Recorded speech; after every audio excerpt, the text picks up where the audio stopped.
guys. Welcome back to Into the Light, a different life story.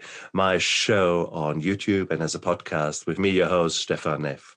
Today's another fantastic day because I've got another great guest here on my show. I've got Jennifer Garman, a true warrior at heart, but a gratitude warrior. And I think it just shows that in life, in order to succeed, to thrive, to not just survive, you need to be a warrior, but you also need to be able to look away from the darkness that you've been fighting and look into the abundance and the beautiful things around you without which you would live such a restricted life. It is strange. And Jennifer's topic is really, really close to my heart due to my own history with PTSD and the darkness that followed through a certain part of my life when I did only focus on the darkness and fought the darkness rather than looking at the light, what we are doing here, going into the light of recovery, of living a life so beautiful that drugs and alcohol have simply no role to play. So, Jennifer, my hero, thank you very much for coming onto my show. I'm so grateful. Thank you so much for having me. It's great to be here. Absolutely.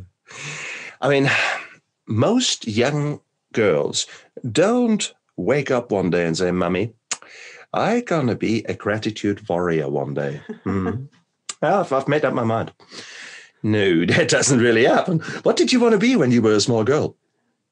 Yeah, I really took the roundabout way. I wanted to be a doctor. So I knew that I wanted to help people, which has always been near and dear to my heart. But no, I did not wake up when I was 5 or 6 and say, I want to be a gratitude warrior. Exactly. So you wanted to be a doctor. So was school good for you? Did you move through the grades and would it have worked out to be a doctor?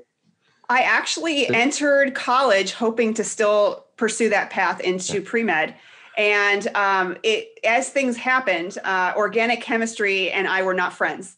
And that was the weed out class for pre-med. And at that point, I really started reevaluating, okay, do I really want to go this hard, arduous path where I may not make income for 10 more years? And it was at that point I decided that I don't have to be a pre-med major. I can always go to medical school and be any other major. I may have to take another class or two. So I decided to switch majors at that point, and I switched over to computer engineering because the field at the time was very open. There weren't very many women involved in it, and I had a very strong aptitude towards math and logic. So I decided that, worst case scenario would be a solid foundation for a career if I wanted to launch into technology, or I could use that to, get myself into medical school as a differentiator. Cool. And that was obviously a very logical and a very productive way of thinking. Did life then interfere? Because typically it does, isn't it? It has a habit of doing that, doesn't it? So I started off as a software engineer. I worked for Hewlett-Packard straight out of school. And I quickly realized that this was not my life's goal. I did not want to be a computer engineer. So I found a much stronger affinity over in the sales side of things. I was drawn to those people much more than I was the engineer type.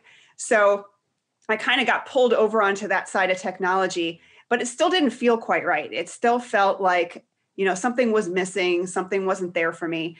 I took a couple other, pivots and turns, and it was just by happenstance that, and I still hadn't gone to medical school. I kind of put that on the side table going, okay, that's always out there as an option, but it's a lot of money. It's a lot of time without pay. And I had kind of quite gotten used to the pay that was coming through with the engineering career and then into sales.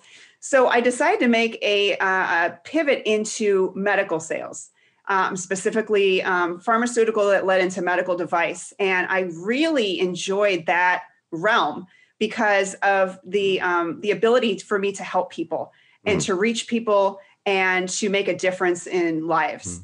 It was at that point that I was very, very happy in my my career at that point, yet as life tends to do, I got thrown a very rude curveball in terms of my health falling off a cliff. Ouch. Yes. How did that manifest? So it started out with the symptom of just complete and absolute insomnia. I was juggling 3 young kids at the time. I absolutely loved my career. I loved my life. I felt completely fulfilled. I had a very full plate that I kept kind of precariously adding to without the thought of trying to take things off of it. And one night, I just, for the life of me, I still cannot determine why, but I could not sleep. And that led into another night of not being able to sleep and another. And after the 4th or 5th night, I went to the doctor as a complete zombie that was losing my mind and in tears going, help, I don't know what's going on.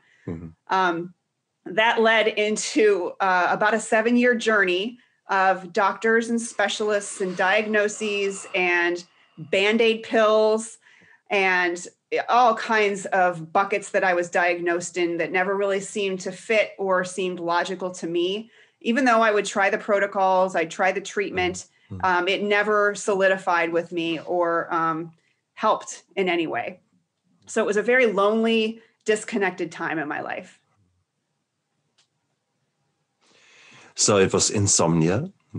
And typically after, I mean, if I just take any of our listeners or viewers and just don't let you sleep for 3 days, then you will feel very, very interesting. There will be pains in places that you didn't even know you had muscles in. Okay. Everything will hurt. Everything, your brain goes into this kind of zone.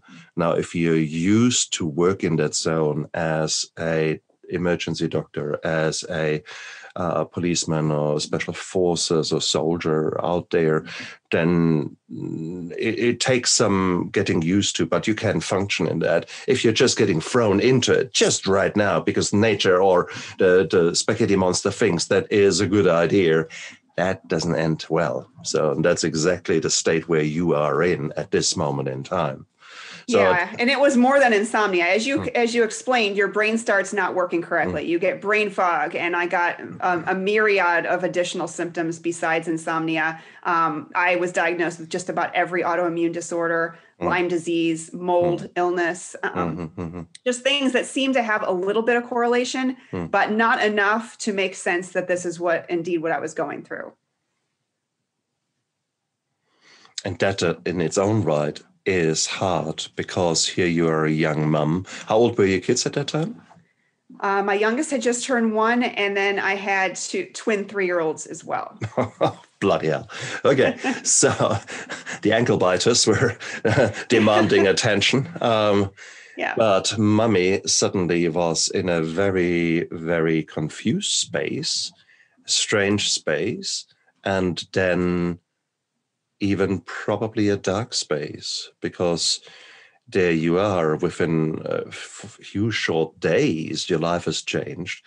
And I mean, we both are in a generation and we both are kind of the same people. We define ourselves by what we have achieved. We want to be out there. We want to be active and yay. So you strike me. I recognize myself in you quite a bit. So if I would now put myself into your brain, I would immediately feel guilt, shame.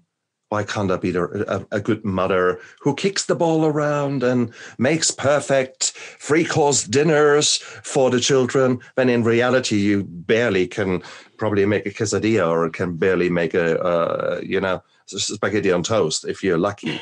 Were there these dark emotions coming in at that stage? Absolutely. And as someone who grew up in a household with a propensity towards negativity, it all came crashing back in. The interesting part was, though, I never lost hope.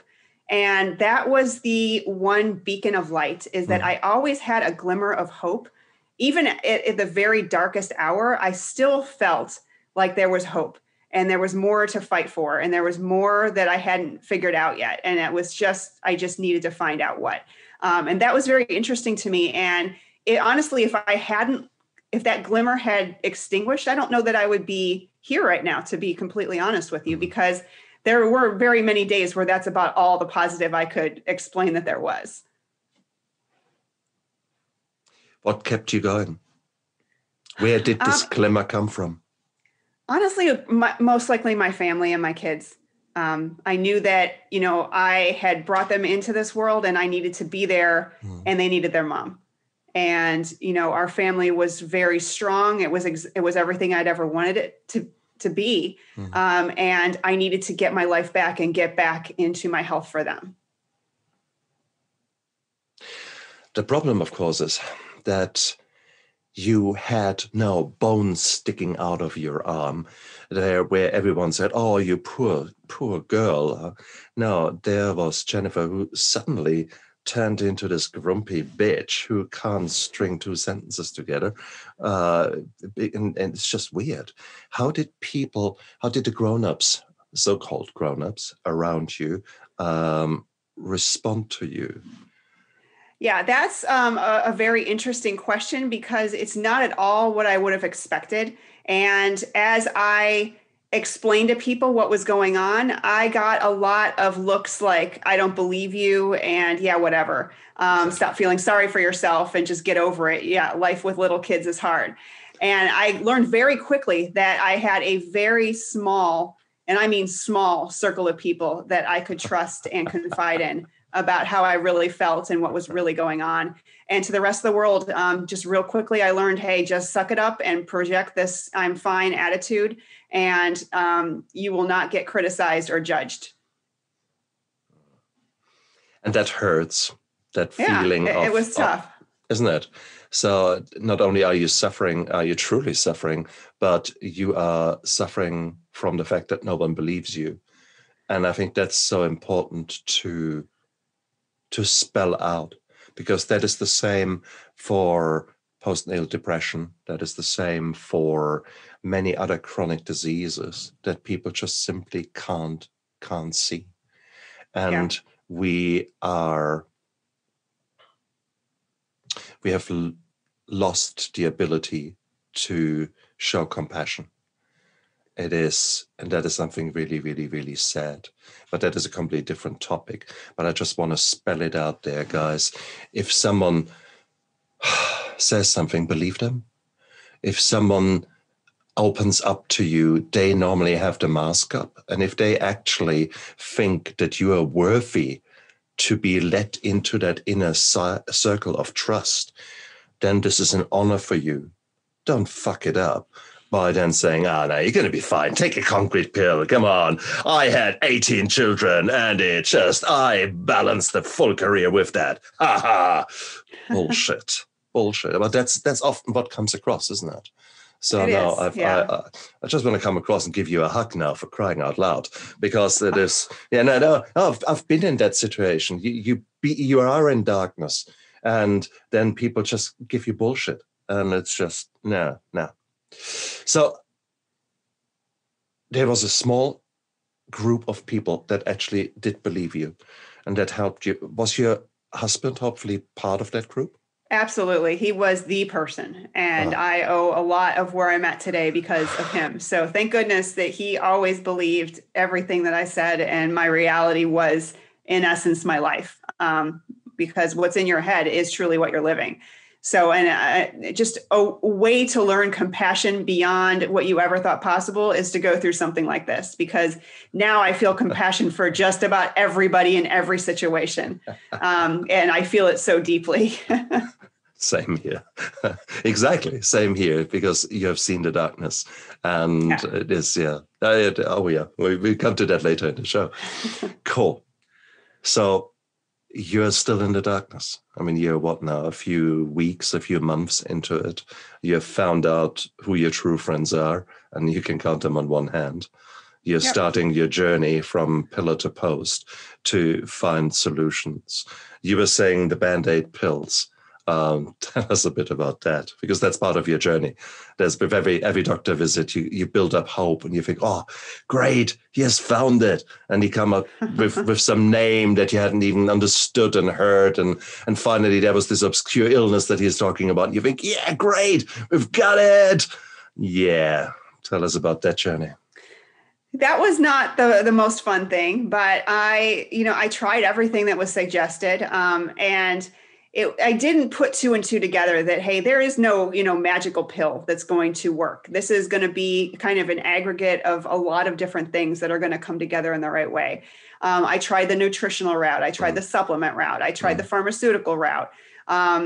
I would have stood on my head in a bucket of ice water if I thought that would have helped at all. I mean, I literally tried everything out there that I could possibly do or that helped somebody else to no avail. And it just was like one thing after the other. I'm like, okay, I hadn't tried that before, so let's try this. And it probably should have been more frustrating than it was, but I would get this sense of hope each time I would find something like, maybe this is it, that little glimmer inside me that would just light back up again. Like, what if I found it? What if this is it? What if this is what's going to get me back to where I want to be?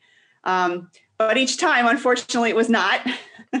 And I would just keep, putting one step forward, one foot in front of the other and trying to do the best I could.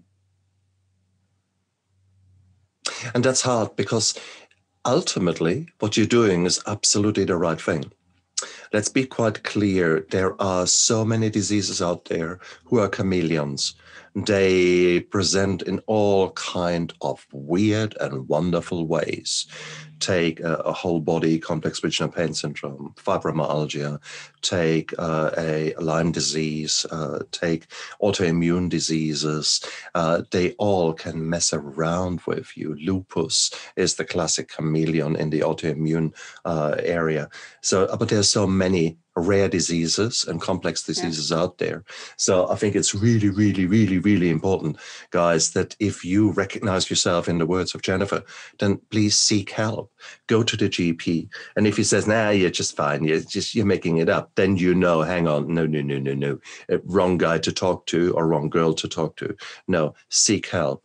And I think if you're with such a kind of complicated disease manifestation, then I think it's well worthwhile to go to someone who deals routinely with that. And I think this would be a rheumatologist or a natural health practitioner. And when I say that, a doctor who has got the medical background, but who is now specializing in more a holistic care. So these would be the two starters that I would probably seek out if I was in your shoes, Jennifer, or if my wife started developing something like that.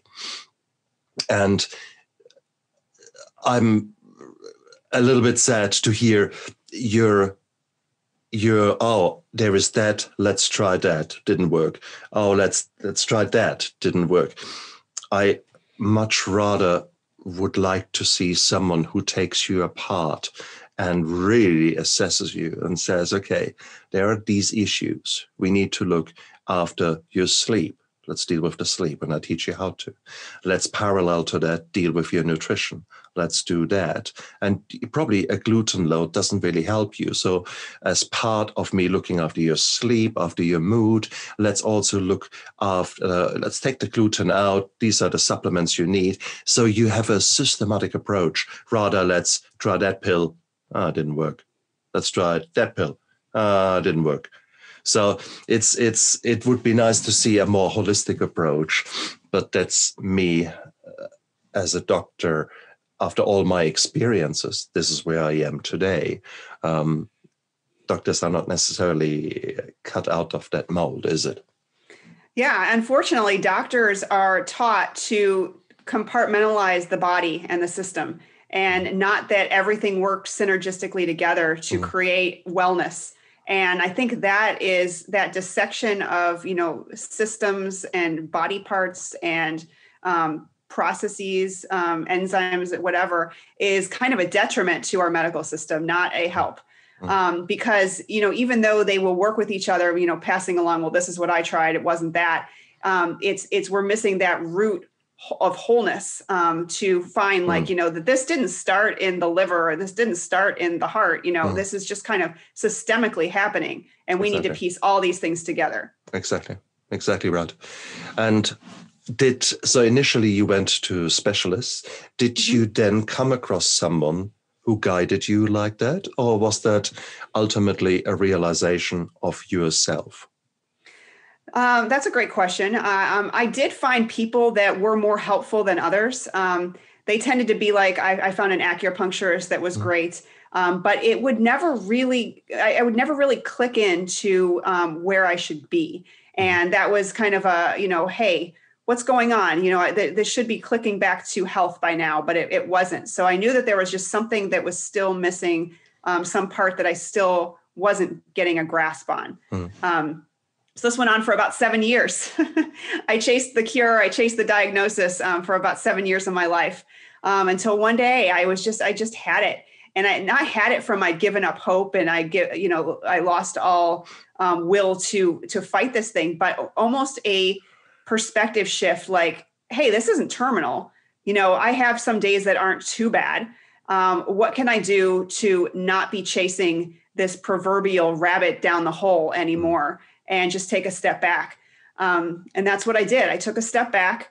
I pulled my life together as best I could, and I decided I was going to start training as a life coach and try and get some semblance of being able to help someone that I could. Maybe it was one client at a time. Maybe it was 1 hour a week. I didn't know, but I was going to do something that was positive and for the betterment of not just myself, but other people. Beautiful. And that's, you completely readjusted your perspective. You were initially, for 7 years, you were looking into the darkness and trying to make sense in the darkness. And then you said, okay, there's only so much you can do in looking in the darkness. I obviously didn't get very far. So let's focus on something different. And let's focus the other on the light. And the other piece of that is I was looking externally for someone to fix me, instead of looking internally at what could I do. And I believe that was the big shift, and not only perspective, that, you're not going to find a solution external. You got to look within. And I think that was the big aha when I was studying for my life coaching, that like, whoa, maybe there is something to all this. Wow. And that's so powerful, isn't it? That actually you put yourself in the driver's seat. You start taking control. And that is the key thing to any recovery from addiction, from mental illness, lack of mental well-being, from physical well-being. You take control. And we see that, for example, as a anesthetist. Sometimes there are patients who wake up after big spine surgery or big joint surgery, and we give them drugs left, right, and center, and they're still in agony. When we give them the control, for example, there are machines that have a push button machine. So every time you press the button, you get some strong painkiller, a small dose into the vein. When you give these patients control by letting them push the button themselves, suddenly they see hope, and their need for strong painkillers drops down quite considerably. So this little bit of I am back in the driver's seat is such a powerful thing. Oh, absolutely. Isn't it? Yeah. And that is what we both are on about. It is taking action. That in my book, My Steps to Sobriety, there is a huge chapter in there of micro habits. And these micro habits is basically of taking action. There's lots of action plans there for sleep, nutrition, for your mood, for exercise, for all these kind of things, all the kind of little things that when you add them up, lead to such a life of abundance that you just shake your head with hindsight and think, wow, I truly lived this life now. I would have never imagined. But you are living this life now because you've done all these little steps of action. You lined the ducks, one little duck after the other, and now you've got a myriad of ducks, miles of ducks, and it's amazing. It's bloody amazing. So there you are. You were at that crucial, pivotal moment on your path where you said, okay, crossroads, where do I go? And you chose the light. You chose the action. You chose yourself. You looked into yourself for the strength. And then what happened? Yeah, so I came across a couple things in my studies, one being gratitude and the power of our thoughts, especially in alignment with gratitude. And the other thing being the power of our thoughts and our mindset and what we choose to focus and concentrate on. And I decided that, I guess neuroplasticity in huge part to that too. And I became absolutely enamored with the topic of neuroplasticity. I could not read enough. I could not get enough testimonials of what people were able to do with the power of their mind and their thoughts, that I decided to use myself as a guinea pig. And I was taking my root emotion, my emotional pillar was going to be gratitude. And I was going to bring in neuroplasticity techniques around that and feeling the feeling of gratitude and projecting into the future what I envisioned my health and my life looking like. And I kid you not, within days, my energy shot through the roof and my sleep improved. And within a month's time, all of my symptoms were gone. And I had this incredible zest for life that I had not felt even prior to being sick. How beautiful is that? It was amazing. The scientist and the engineer within me thought, this isn't going to last. Oh, no, I know. This is just going to come crashing back down. So that's a placebo effect. And it was. I a few years back, a friend of mine went into life coaching, and she had her first seminar, and she told me about it, and I thought, oh God, no one will come, so I better turn up and support her. And so there we were, and a few people had turned up, so it was nice. And she made us do that one strange little play where we had to introduce ourselves to our next person there, and we had 3 minutes to describe the life that we want to live, and just spell it out in absolute minute detail what you want to do. Yeah. And so I did, and my partner there did the same, and then we continued. And maybe an hour later, she said, now we will do the second part of that exercise. And now I want you to be 3 years in the future. And I want you to describe your life in absolute minute detail. And I get bloody goosebumps here now as I'm describing it, because I turned around to this lady and started describing. And suddenly I saw this life, this positivity, this crazy, beautiful life. I saw it. I felt it. I lived in it. I was there. Yes. And I just looked at this woman afterwards and said, what did just come out here? What just happened in me?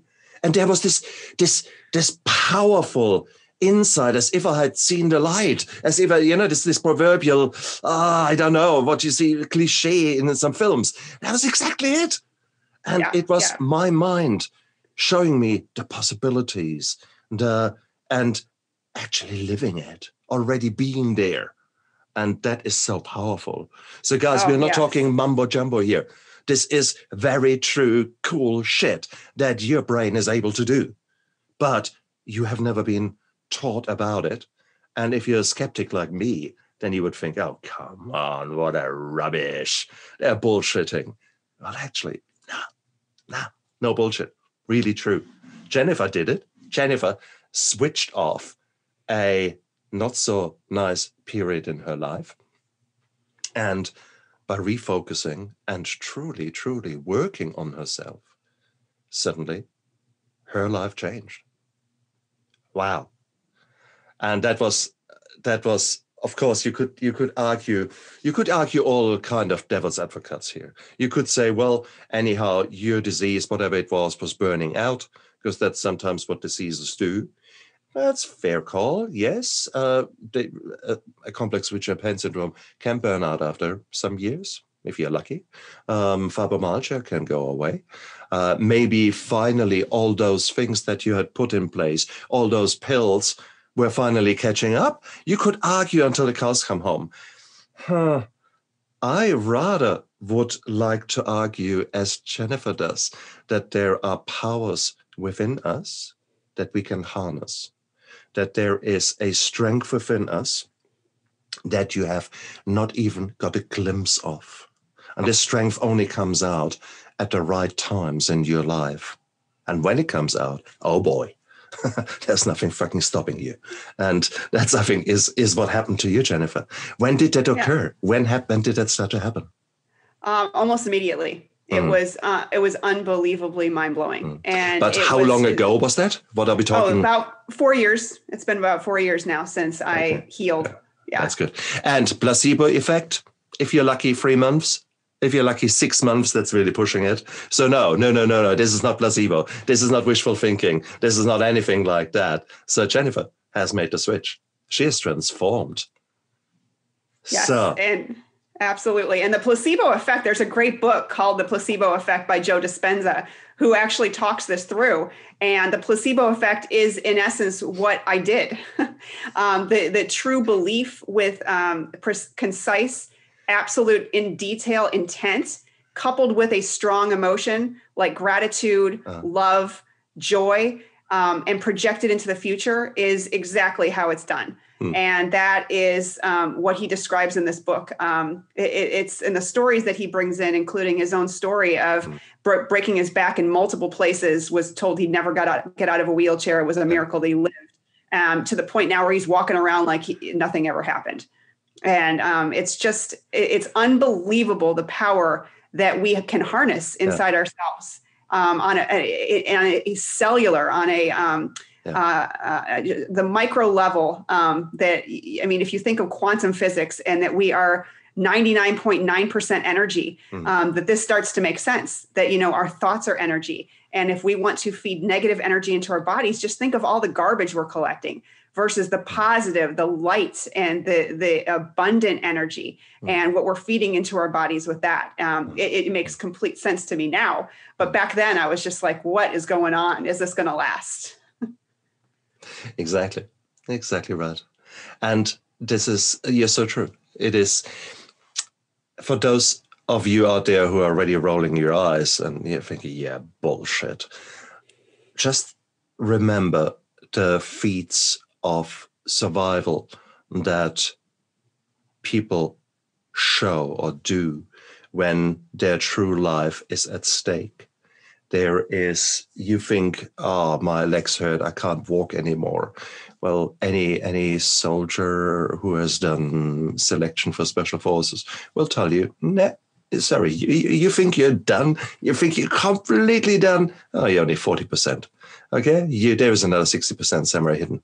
And that is the power that these people harness. And that's why they become an elite soldier, because they can harness that power. They get to that power and they can switch that on and hopefully off when they don't need it anymore. Those guys who can't switch it off end up in trouble as much. But again, PTSD and other stories. I think there is so much more to our brain, to that black box up there, than you and I can even fathom. Oh, my goodness. Exactly. There is such a power hidden in us. And why not listen to people like Jennifer, who were starting to scratch on the surface, and suddenly a little bit of mask or a little bit of crap fell off, and you sort of look in there and you think, what the heck? What did I just come across? And that's where we all are on that path. That path of recovery, as far as of addiction is concerned, that path is very similar to Jennifer's path, where addiction probably didn't play a big role, but the suffering was hugely there. And suddenly she found the power to change that. I found the power to live a life where addiction Yeah, okay. I'm biologically, I'm an alcoholic, and I just so happen to not drink. But I'm now so much more. I'm this new man who has created a life, a meaningful life, a life where I can live authentically, where I can be grateful and truly mean it, rather than just say, "Oh, really, I ought to be grateful," and make a long list of things that I'm grateful for. And in my heart, I think, what a heap of shit. None of that. Not that kind of false thing, but actually the true belief, the true conviction, the real deep inside saying, yes, I will create that new life. And you take steps, and my steps were probably a bit different than Jennifer's, but we both took steps, and that led us on this path. And we're still on that path. I mean, 4 years down the line, you are probably now a very, very different woman compared with even 3 years ago, 3.5 years ago. So how is your journey now? What are the paths? What is the windy path that you're on? Yeah, it's been a whirlwind. So when I first realized this, I kind of dove into a lot of the research before I truly believed what had happened really did. And I, after a lot of research and digging and sourcing, I decided that, okay, this truly did happen. And these thoughts and this mindset stuff really is as powerful as people are describing it to be. So I decided to start a company around gratitude. I founded gratitudemission.org. I created a product and I took that to market. And I use that still to this day to show people how to embrace gratitude and make it a part of your day and your habits, and something that you visually remind yourself constantly that of all you do have, versus our tendency to focus on what we don't have. Tell us about that product. I'm curious. Yeah. Yeah, it's called the Growing Gratitude Tree, and it's a vinyl wall decal that you stick to your wall. And you just, on a daily basis, you write things you're grateful for to the leaves of the tree, and you create a full tree of all that you have in your life, so that every time you pass by it, you're reminded of all the abundance that you have. And it shifts you out of the lack mentality into the I have so much, I'm so grateful mentality. What a beautiful idea. What a beautiful, beautiful idea. No, that's cool. That's cool. And of course, things change. So guys, be prepared to use not a permanent marker, but rather a marker that you might actually say, okay, and take pictures of that, because what you're now grateful for right now, that in a year's time, it will be so different. Yeah. That's where the power of journaling comes in, and the power of actually documenting your story and writing your thoughts down. Because if you are on this path, they will change, because you will change. Trauma comes in layers, and healing comes in layers.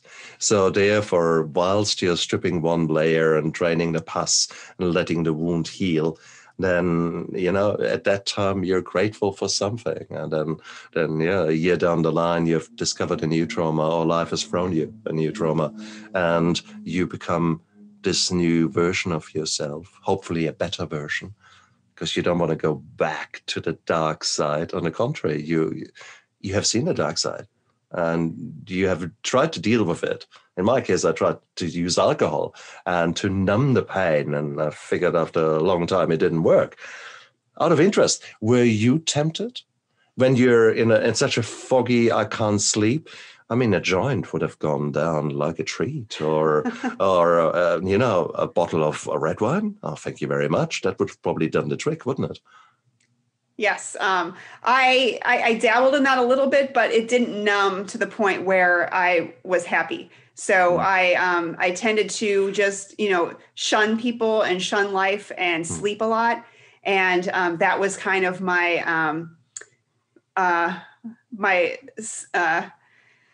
I don't know if I want to call it a demon, but I was shutting people out and shutting the world out. So I guess it was, and obviously didn't work. I was just trying to ignore the pain and hope that it would go away. Exactly.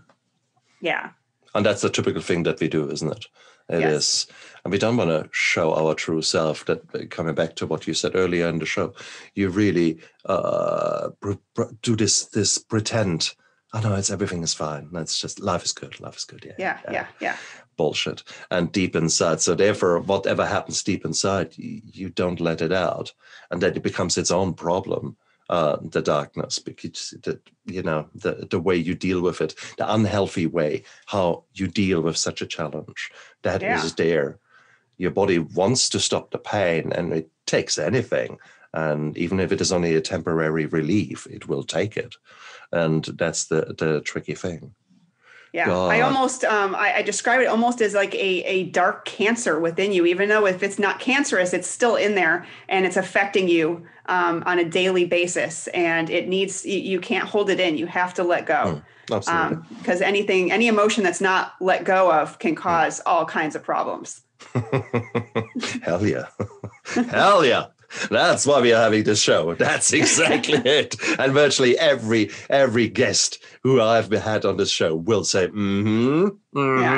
she is right. So, guys, 150 interviews so far. And if every one of these guests is nodding, including the show host, is nodding, there's probably something there. This is just on balance, I would say, yeah. So, guys, maybe listen.